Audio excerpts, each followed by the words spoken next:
Amen. Rabotai, today's a very special day. It's a day of second chances. And that's a big lesson in our lives. A day of second chances means we realize that not all is lost if a person makes a mistake.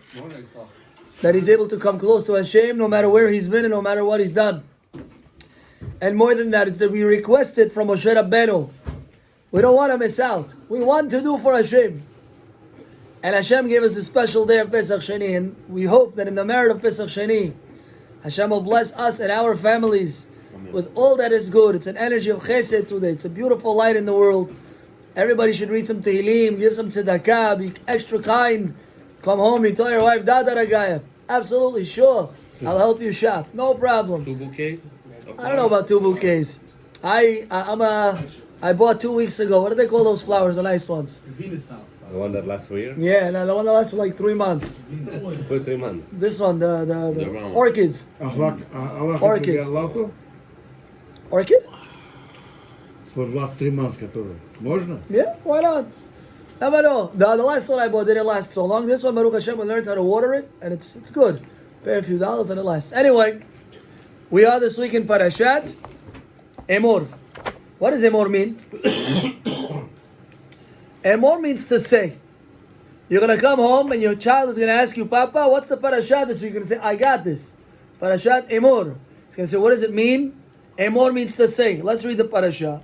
Vayomer Adonai el Moshe. God says to Moshe, Emor el HaKohanim. Speak to the Kohanim, Bnei Aharon, the children of Aharon, ve'amarta alehem. And this is what you should say to them and speak to them. The Gemara says, I don't understand. Speak to the Kohanim and say to them. It's redundant. You're saying double. Why do you need to say speak to the Kohanim and say to them? That's question number 1. What am I telling them? That they're not allowed to become impure for dead bodies. A Kohen is not allowed to be in a cemetery. Kohen wants to go visit his babule in the cemetery, even his father buried already, God forbid. He wants to go visit him, he cannot. Le'nefesh lo yitama be'amav. Even if it's soul and stuff like that. Even the soul. That's why when they bury, usually the Kohanim should buy a plot by the edge. By the edge, you come outside of the fence, you say your Kaddish, you go home. You don't walk inside ever. When they bury the Kohen, the Torah says he has to become impure, you're right. And he becomes impure for 7 close family members. They are his wife, his mother, his father, his son and daughter, his brother and sister. These are the 7 close family members that a person mourns when they pass away. Le'nefesh lo yitama. So our rabbis want to know, I don't understand something. You say to the Kohanim, and you should say to them, double. Says the Gemara, you know what this means? It's to teach you le'azhir gidolim al ktanim, to be mazir, to make the elders careful about the youngsters. That means if the elders follow Torah and mitzvot, and the youngsters are nowhere to be found, that's very bad. Tell the elders to teach the younger generation. Le'azhir gidolim al ktanim. Generally, le'azhir means to make them careful. Now I want to bring to you a story that's a very touching and very deep story, and we'll analyze the story. There was a lady, her name was Rachel Shif. Rachel Shif. This lady, Rachel Shif, was a very blessed lady, a blessed girl, I should say. She had a voice that was the nicest voice. To my son last night. A story I said to my son last night. My daughter last night. How did you hear the story? I heard it a long time ago. Rachel Shif, everybody heard the story. Rachel Shif had a voice that was an unbelievable voice. Unbelievable, what a voice she had. So she used to sing in all Hasidic circles to all ladies, bat mitzvah, etc. And her reputation starts to go throughout the town in Europe. And one day some producer, man, whatever it is, finds out about this girl.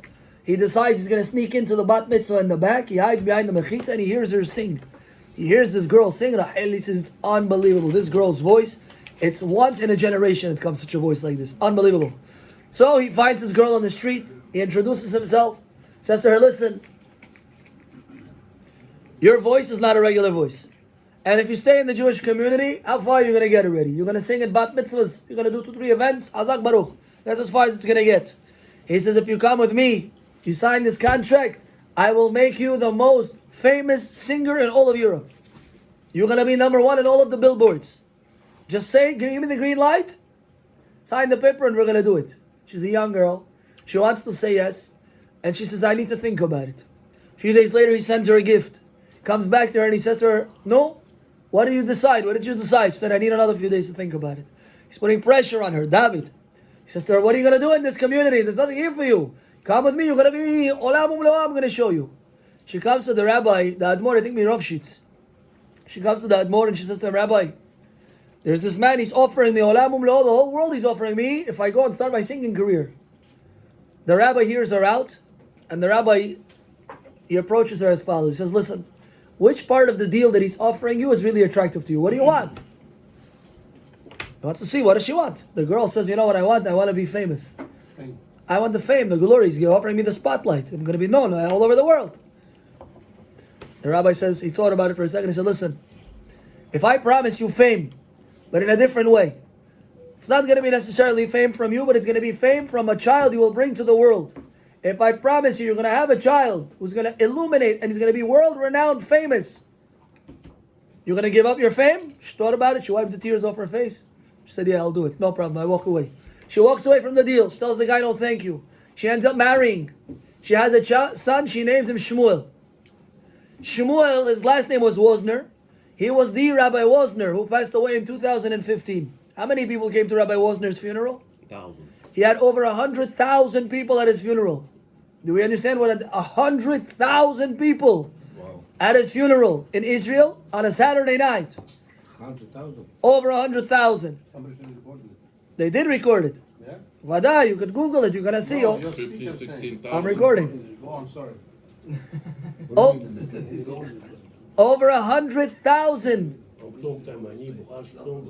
He was of Hasidic background. The rabbi escaped the Holocaust. Under the hand of Hashem was always watching him.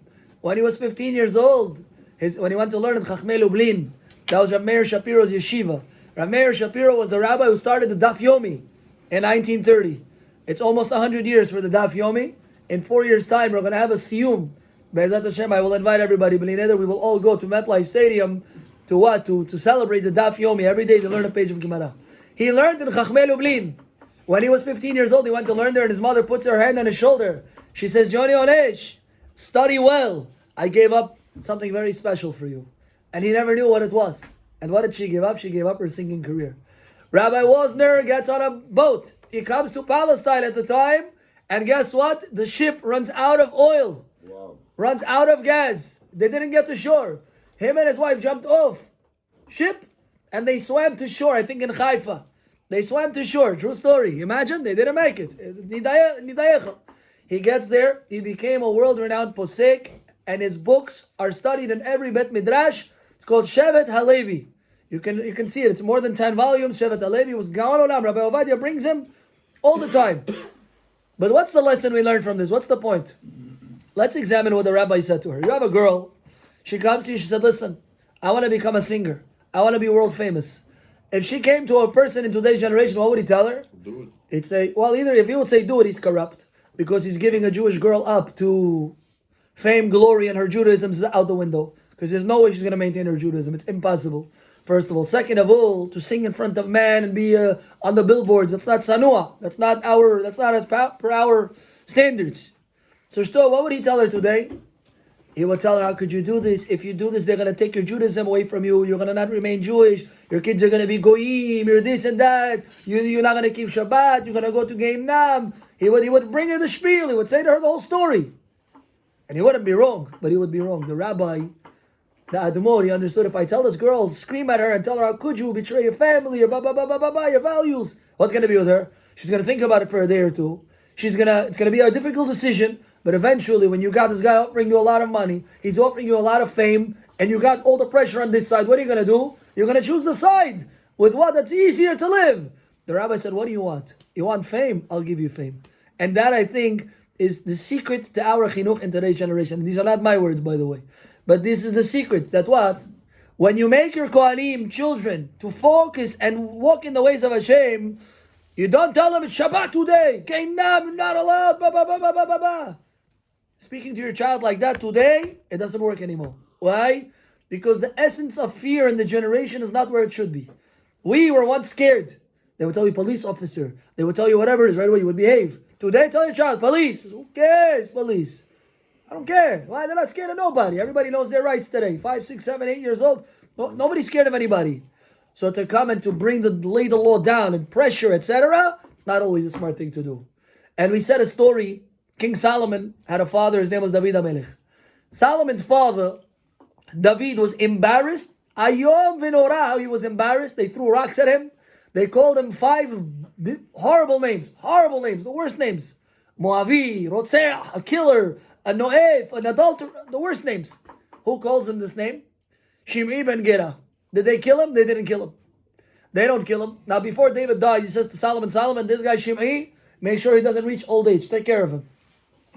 Solomon doesn't want to just go and kill him, whack the guy, doesn't look good. I don't know why, it's more reasons than that, obviously, it's not just a political thing. What does he do to Shimei? He says, listen, I'll make you a deal. You today are going to go to Jerusalem, and you're never going to leave Jerusalem. The day I find out you left Jerusalem, I'm going to kill you. It's your death penalty. Now, if somebody made you a deal like that, they say you go to Jerusalem, and you're going to live in Jerusalem, and stop with it in Jerusalem, live your life. Nobody's going to touch you. You leave Jerusalem, you're going to die. Would you ever leave Jerusalem? You'd never leave. And guess what? He fell in the trap. He left Jerusalem. They found out and they killed him. What? How could this be? So you have another person. Certain Kohanim were not allowed to leave Jerusalem outside of the Homa of Yerushalayim. And these Kohanim, they never left. Why? What's the difference? In one case, you choked him. In one case, you told him you can never leave. You can never and you must. Never and must. And you choked and you choked and you choked. And he left and he died. The Kohen, when he doesn't leave Jerusalem, it's a privilege that he doesn't leave Jerusalem. When you talk to your child, it's not, some people, they feel bad for the rabbis. They say, look at this Bet Shoreh. He always has to wear a suit.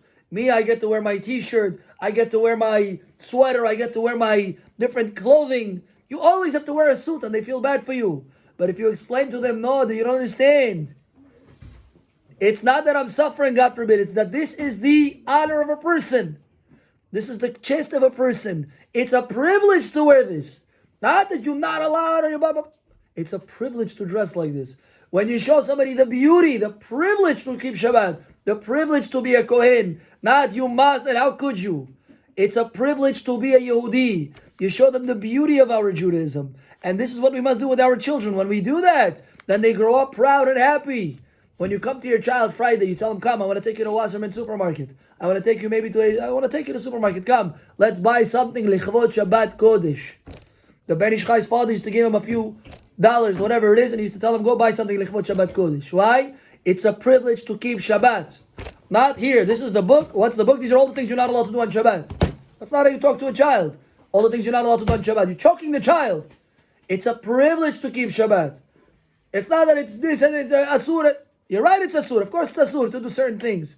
But it's a privilege and a privilege and a privilege and a privilege. And this is how we have to present it to our kids.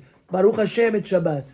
Baruch Hashem, we're Jewish. Baruch Hashem, we have the Torah. You're right, I can't come to synagogue in flip-flops and shorts. But that's, this is a burden. When you feel it's a burden, it's very hard to keep. You don't want to keep. But when it's a privilege, look how lucky we are. Asher b'harbanu mikol hamim. We come to synagogue on Shabbat with our suits, fancy, with our nice shoes, our nice tie, prepared, with our shляпas. Perfect. You put on your $20,000 watch. Shabbat. It's a privilege to keep Shabbat. Not cocktail jail cell. What's wrong with you? You don't know how to come to synagogue. This is how you dress. He doesn't want the child. I tell you a personal story. A few weeks ago, we bought my son a bunch of new shirts. Why? Because the kids, you know how they are. They eat, they get dirty. You got to buy them new shirts. We got him a new shirt, brand new shirt. He's sitting at the Shabbat table, and he's eating. And people at the table were getting nervous. That what? His eating's gonna, all over. People are eating, and you never, sit straight. Sit in your chair. Came to the point that the child says, I don't want the shirt anymore. Take back the shirt. And I said, that's the lesson. What's the lesson? That David, see, when you put too much pressure, he doesn't realize it's a privilege. You're not showing it to him like, if you show him, wow, look how beautiful your shirt is. Mommy and Abba bought you this wonderful shirt. Well, what a privilege. Look how nice you look in this shirt. Do your best. Don't get it dirty. It's a completely different story. 100%. Now he works on himself. He doesn't want to get it dirty. Why? Now it's a privilege to wear it. But don't do it and don't say it. He panics the child. He says, I don't want this. Take back your shirt. Why do I need this ardizar? when we deal with the next generation, if there's no simcha, and these are the top mechanchim are saying this, the only way that Judaism will remain in our families is if there's happiness in your family. Ask yourself, what does my Shabbat table look like? Is it a happy environment? Or it's naprishon? Sad, stein, sad, kiddush. If it's all with pressure, that's not good. The children don't relate to it. It's too much pressure. When he goes on the street, his friend gives him a hug. When he goes on the street, his friend gives him a kiss. When he goes on the street, he fits in. Comes home, too much pressure. Yes, you gotta know that Judaism is not only about pressure. Judaism is to be fun. And we'll finish with this. That's the Gaon of Moshe Feinstein. It said, we had many tzaddikim who came from Europe. They sacrificed everything for their kids. What happened to these kids? What's the answer? He says the parents are not keeping the Torah with joy. They didn't have the joy when you come home. You say to your kids, Yishtabach Shemo, Shabbat Kodesh, Baruch Hashem, it's Shabbos. Yeah? You start to sing. Maybe you do a dance with your kids. And I know you're going to say, not allowed to dance on Shabbat. Oh, relax. Hold your kids. Nobody says jump in the air. Just do it quick. I don't know. Hold them by the hand. Something special that they should feel today is Shabbat. Make fun a little bit. Our kids like that, they will never leave Shabbat because they realize Shabbat is holy. Shabbat is special. The best food is on Shabbat. The best divrei Torah. Everybody's in a good mood.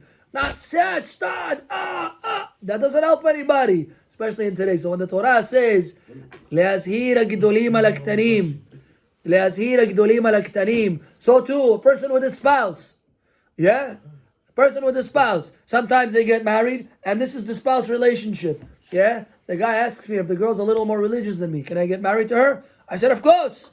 Why? You're gonna get married. She's here. You're here. Hopefully, if you learn Torah, you're gonna elevate. You're gonna elevate. But guess what? The girl, she's busy with the kids, busy with the family, busy here, running there. On top of that, many times she has a full-time. I have no idea how these women have full-time jobs. How's it possible?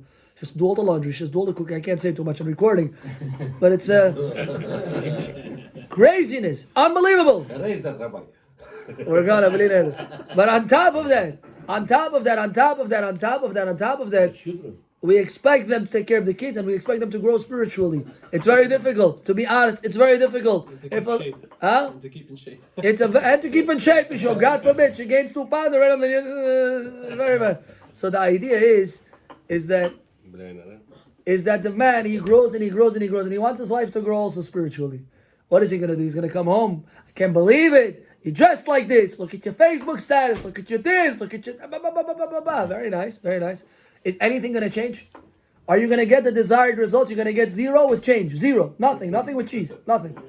A smart chacham, a husband, he says, what do I want to get right now? I want results. How do I get results? You got to start with a positive approach. She dresses tsanua. Wow, look how beautiful your head covering is. Look how beautiful your tzaniut dress is. Unbelievable. I'm so lucky. Whatever it is. Always to be positive. And I prove from the Gemara. The Gemara says 3 things before Shabbat you tell your wife. Isarten. Did you do maaser? Eraften. Did you make the eruv? Hadliku et haner. Please light the candle. The Gemara says, when you say light the candle, you know you have to say to them, Hadliku et haner. Please light the candle. Say it in a nice light way. Benichuta. Says the Gemara, why do I have to say it nicely? Light the candles. It's 8:15. I don't know, right? No. Benichuta. Nicely you have to say it. Why nicely you have to say it? Nicely you say light the candle, says the Gemara, for them to accept it from you. What is the Gemara saying? That if you say something in a gruba way, chances are they're not going to listen to you. Chances are you're not going to have the results that you want. You want to be momentous. You want your children. You want to be le'azhir ha'gedolim al haktanim. It's not just... Yeah. It's all about what, Rabotai. Now again, don't misunderstand what I'm saying. I am not saying that Papa tomorrow becomes a marshmallow. I'm not saying that. The Gemara does say you need 2 hands in parenting. It's called good cup, bad cup. You do need it. You need to be tough sometimes. And the Gemara says also with your spouse and with your Yetzer Hara, you need to have a balance. You cannot be anything goes. Of course not. But the general approach in chinuch is the right hand brings close and the left hand pushes away. The right hand is your stronger hand. That means it has to be much more positive than negative. Sometimes you got to reprimand the child. Sometimes you got to put him on his knees for 8 minutes, right? Sometimes you got to show him who's boss. One guy's nodding. But the point is that you got to show him who's boss. But the general approach is in a positive way. You got to compliment. I have to compliment. We have to bring up our families to simcha, kedusha. Then you'll have le'azhir ha'gedolim al haktanim. You show the child, you know you're a kohen. You know what that means? You're chosen for God. We don't go to cemeteries. We don't touch dead bodies. Not because, you're not allowed. So many rules. Why? We're privileged. We're elevated. We're different status. We're Kohanim. I'm a different status. Oh, it's a different story already. Once you give somebody a status, he wants to do for you. He wants to behave. Rabbi Shimon Bar Yochai had a grandson off the derech. Who brought him back to Teshuvah? Rabbi Yehuda Alasi. How did he bring him to Teshuvah? Hello. He told him, I'm going to make you chief rabbi. Not chief rabbi, you're going to be a rabbi. I'm giving you smicha. Me? You, smicha. I'm off the derech. You're going to give me smicha? I'm going to give you smicha. He brings him to the Bet Midrash. He starts calling him Rebbe. Maybe a little like this to him. Starts giving him a little kavod. This guy's Yetzer Hara bothers him. He wants to go hang out with his friends. The rabbi says, I made you rabbi already. You're already a man of stature in all of our eyes. You cannot. It's not for you already. He elevated him. He showed him he's elevated. And he said, Rabbi, I promise you I won't leave the Bet Midrash. And he became a big tzaddik. Why? Because you elevated the person. Let us learn. To elevate what? Our children, our families, ourselves. To remember that Judaism does have positivity. It's not all about do and don't do. There's a lot of positivity. There's a lot of happiness. A lot of shirei Shabbat. Ki yesh mera Shabbat. To be happy, to be happy, to be happy. And Yiratzon. Hashem will bless us and our families with much simcha and much nachat. V'chein Yiratzon and Omar. Amen.